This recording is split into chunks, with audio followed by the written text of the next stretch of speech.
Bon, ben comme une autre démonstration de lissage, je vais faire cette poignée de porte-là. Donc, je vais le faire rapidement, là. Fait que j'ai mes deux esquisses que j'avais faites au début sur mes plans de base. Fait que celle-là, je m'en sers juste pour avoir une forme générale de la poignée. Je vais la couper en deux après ça pour mettre point de rencontre sur mes profils. Fait que j'ai mes plans de base ici. J'ai fait un autre plan ici qui était à 200 mm plus bas que le plan de dessus pour pouvoir faire mon deuxième profil à 90 degrés.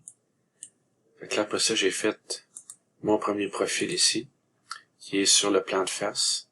Fait que je l'ai pas totalement contraint, je me suis dépêché. Mettons que je pourrais mettre une cote. Mettons 72 mm. Tiens. Bon. Fait que après cette esquisse-là,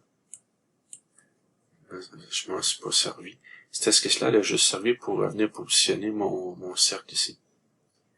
Donc, dans cette esquisse-là ici, j'avais mon esquisse de base qui est là. Ma première esquisse, si je l'édite, on va cliquer dessus deux fois vite vite. Non, je l'ai pas pogné. Fait qu'on va y aller manuellement. Donc, on la voit ici.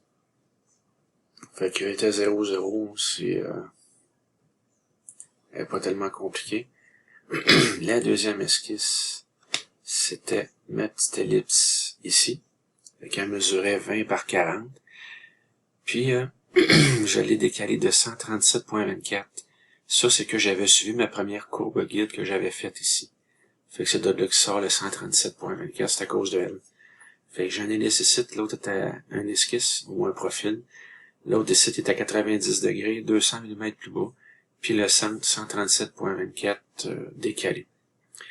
Donc, après ça, j'avais une première ligne guide, ici on la voit, juste ici.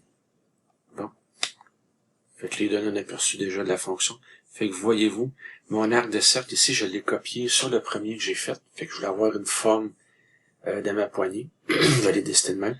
Puis, voyez-vous, après ça, la première ligne guide, à part comme, mettons, à 6 heures le site de mon profil numéro 1. Puis, j'ai fait point de rencontre. Fait que le endpoint de mon arc de cercle guide, il s'en va point de rencontre sur l'arc de cercle et non sur le cadran là. Ben important. Fait que, ici, j'ai la même affaire. Fait que, j'avais, mettons, recopié l'arc de cercle de ma première. Je l'ai coupé. Puis après ça, mon petit point était libre. J'avais enlevé les contraintes de projeter la géométrie. Puis le endpoint de cet arc de cercle-là, je l'ai mis point de rencontre avec l'ellipse. Et non avec le point cadran de l'ellipse. Ben important. J'ai fait la même affaire avec la seconde ligne guide, celle-là ici. Comme ça.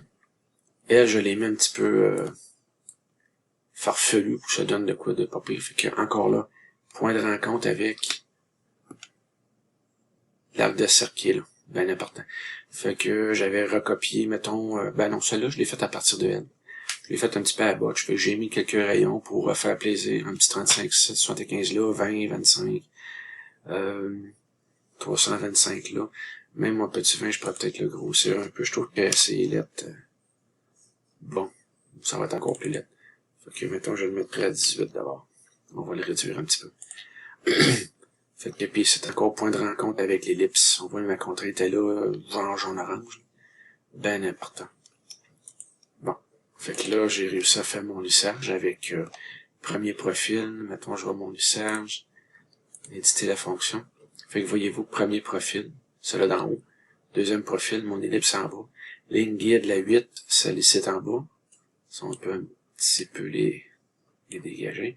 Fait que, première ligne guide, l'esquisse 4, il en met juste deux. Je sais pas s'il m'en mettrait plus de même, non.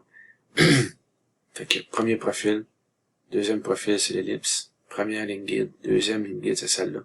Fait que ça a fonctionné. Bon. Oups. Ok, là après ça, ben, j'ai fait un autre esquisse que j'ai recopié sur le bout de mon lissage.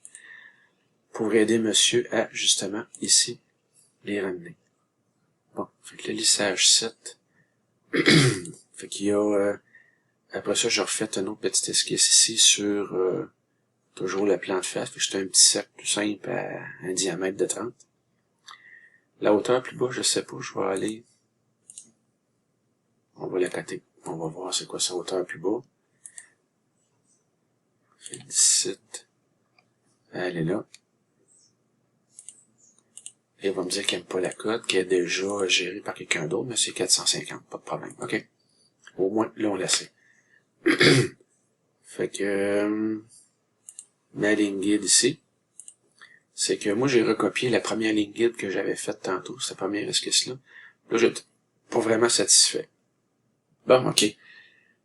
Fait que la ligne guide ici, je l'ai parti, je l'ai faite à, mettons, j'ai parti une ligne droite, je l'ai mis proche de mon ellipse ici, t'as pas su, j'ai mis un arc de cercle. Puis je suis venu proche de mon petit cercle là. Fait que là, si vous remarquez, ma ligne guide à part du, mettons, du coin ici, ou de ce côté-là, du petit axe de l'ellipse.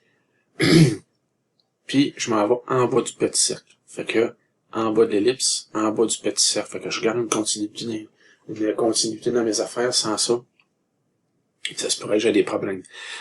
Donc, j'ai encore mes contraintes de point de rencontre, le endpoint avec l'ellipse, puis le endpoint avec le cercle. Fait que cela, c'est un lissage avec juste une ligne guide. Je suis pas allé plus loin que ça. Fait que si on vérifie ici, éditer la fonction, j'ai mes deux profils, mon esquisse ligne guide qui est là. Fait qu'après ça, je me suis amusé à faire, mettons, une base, pardon, à ma poignée de porte. Fait que si on regarde l'esquisse, pour les cotes, fait qu'il y a à peu près 200. Et la longueur totale était donnée par ma première esquisse de base. Si je la cote, il l'aime pas, mais c'est 630. Puis j'ai 100 de décalage entre le centre et le dessus, 80 entre le centre du cercle et le bas. Fait qu'après ça, on a rajouté des petits détails. J'ai fait un petit balayage ici tout le tour. Fait que le petit balayage, si on le regarde, ma ligne guide, c'est le contour de, de toute ma base de poignée de porte. Puis j'ai mis un petit arc de cercle comme section ici. On le voit là, il est là. Fait que j'ai mis un petit rayon à peu près 10 mm. Puis quand j'ai sélectionné mon contour, je lui ai dit suivre la trajectoire. Puis ici, je lui ai dit, OK, tu vas suivre la tangence. Fait que vu que c'était des petits arrondis, fait que lui, quand c'est tangent, puis tu lui dis, il continue. Il arrête pas. C'est pas un coin carré, fait qu'il prolonge, il prolonge. Fait qu'il a propagé sa tangente tout le temps. Fait qu'après ça, j'ai fait un esquisse pour placer mes 4 petits trous à cette distance-là ici. Fait que 45 du bord, mettons 130 d'axe en axe, 65 par rapport au centre, 45 en bas. Contrainte horizontale, verticale. Puis après ça, ben, j'ai mis des trous de vis fraisés. Je pense que j'ai mis de la M10, si je me souviens bien. Fait que M10, puis c'est tout après ça, les vis à tête fraisée que j'ai mis. Merci.